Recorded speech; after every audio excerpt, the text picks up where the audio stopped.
ಶಿವಮೊಗ್ಗದ ಭದ್ರಾವತಿಯಲ್ಲಿ ಪಾಕ್ ಪರ ಘೋಷಣೆ ಕೂಗಿದ ವಿಚಾರಕ್ಕೆ ಸಂಬಂಧಪಟ್ಟಂತೆ ಕಾಂಗ್ರೆಸ್ ಸರ್ಕಾರದ ವಿರುದ್ಧ ಶಾಸಕ ಚನ್ನಬಸಪ್ಪ ವಾಗ್ದಾಳಿ ನಡೆಸಿದ್ದಾರೆ. ದೇಶದ್ರೋಹಿ ಕಾಂಗ್ರೆಸ್ ಇರೋವರೆಗೂ ಈ ರೀತಿ ಕೃತ್ಯಗಳು ನಡೀತಾ ಇರುತ್ತೆ. ವಿಧಾನಸೌಧದಲ್ಲಿ ಪಾಕ್ ಪರ ಘೋಷಣೆ ಕೂಗಿದ್ರೂ ಮಟ್ಟ ಹಾಕಲಿಲ್ಲ. ಪಾಕ್ ಪರ ಘೋಷಣೆ ಕೂಗಿದವರನ್ನ ಬಂಧಿಸುವ ತಾಕತ್ತು ಈ ಸರ್ಕಾರಕ್ಕಿಲ್ಲ ಅಂತ ಶಿವಮೊಗ್ಗದಲ್ಲಿ ಗ್ಯಾರಂಟಿ ನ್ಯೂಸ್ ಮೂಲಕ ಆಕ್ರೋಶವನ್ನು ವ್ಯಕ್ತಪಡಿಸಿದ್ದಾರೆ.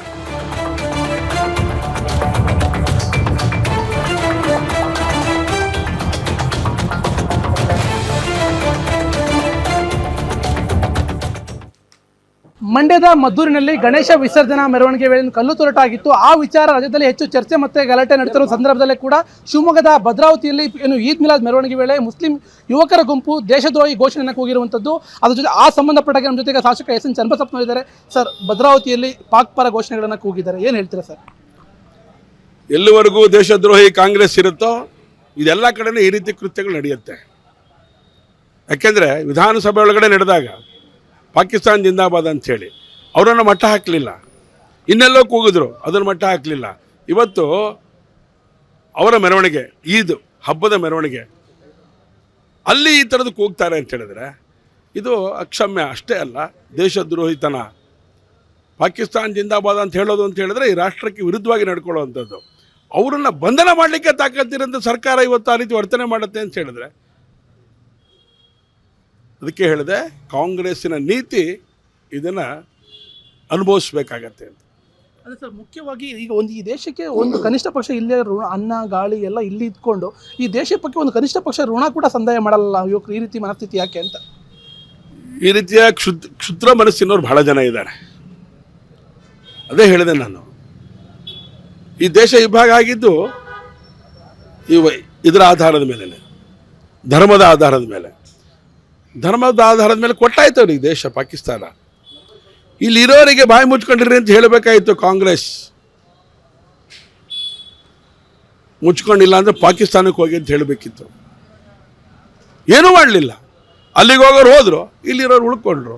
ಅವತ್ತಿನ ನೀತಿ ಇದೆಯಲ್ಲ ಇವತ್ತು ಅನುಭವಿಸ್ತಾ ಇದ್ದೇವೆ. ಭದ್ರಾವತಿಯಲ್ಲಿ ಫೇಸ್ ಮಾಡ್ತಾ ಇದ್ದೇವೆ.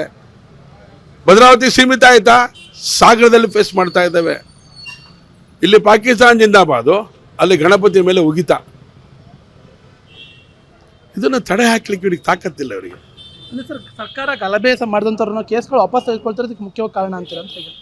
ಖಂಡಿತ ರಾಜ್ಯ ಸರ್ಕಾರದ ನೀತಿ ನಿಯಮಾವಳಿಗಳೇನಿದೆ ಈಗ ಅದೆಲ್ಲದು ಮುಸಲ್ಮಾನರ ಪರವಾಗಿರೋದು. ನೀನೇನು ಬೇಕಾದ್ರೂ ಮಾಡು, ನೀನು ಯಾವ ಪೊಲಿಟಿಷಿಯನ್ ಬೇಕಾದ್ರೂ ಬೆಂಕಿ ಹಚ್ಚು, ಯಾರಿಗೆ ಬೇಕಾದ್ರೂ ಏನು ಬೇಕಾದರೂ ಮಾಡು, ಎಷ್ಟಾರು ಮರ್ಡರ್ ಮಾಡು ಹಿಂದೂಗಳನ್ನ. ಆದರೆ ನಿನ್ನ ರಕ್ಷಣೆಗೆ ನಾನು ಇದ್ದೀನಿ ಅಂತ ಕಾಂಗ್ರೆಸ್ ಏನು ಹೇಳಿದೆಯಲ್ಲ, ಅದ್ರ ಪರಿಣಾಮ ಇದು. ಮಗನೇ ಹುಷಾರ್, ದೇಶಭಕ್ತನಾಗಿ ನಡ್ಕೋ.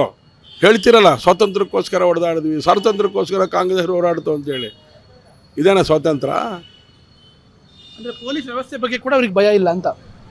ಈ ಸರ್ಕಾರದ ಬಗ್ಗೆನೇ ಭಯ ಇಲ್ಲ, ಪೊಲೀಸ್ ವ್ಯವಸ್ಥೆನೇ ಭಯ ಇಲ್ಲ. ಯಾಕೆ ಪೊಲೀಸ್ ವ್ಯವಸ್ಥೆಗೆ ಭಯ ಇಲ್ಲ ಅಂತ ಹೇಳಿದ್ರೆ, ಪೊಲೀಸವರಿಗೆ ಫ್ರೀ ಹ್ಯಾಂಡ್ ಕೊಟ್ಟಿಲ್ಲ. ಅಲ್ಲಿ ಹೇಳಬೇಕು, ಇವ್ರು ಕೇಸ್ ಹಾಕಬೇಕು, ಅಲ್ಲಿ ಹೇಳಬೇಕು, ಇಲ್ಲಿ FIR ಹಾಕಬೇಕು, ಅಲ್ಲಿ ಹೇಳಬೇಕು, ಅವ್ರನ್ನ ಬಂಧಿಸಬೇಕು. ಇವತ್ತು ನೋಡಿದ್ರೆ ನಾನು ಪತ್ರಿಕಾಗೋಷ್ಠಿಗೆ ನೀವು ಹೋಗಿದ್ರೆ ಅಂತ ಅಂದ್ಕೊಂಡಿದ್ದಾನೆ. ಒಬ್ಬ ರಕ್ಷಣಾಧಿಕಾರಿ ಹೀಗೆ ಹೇಳಿಬಿಟ್ರೆ ನಾವೆಲ್ಲ ಎಲ್ಲಿಗೆ ಹೋಗ್ಬೇಕು? ನ್ಯಾಯ ಯಾರ ಹತ್ರ ಕೇಳಬೇಕು?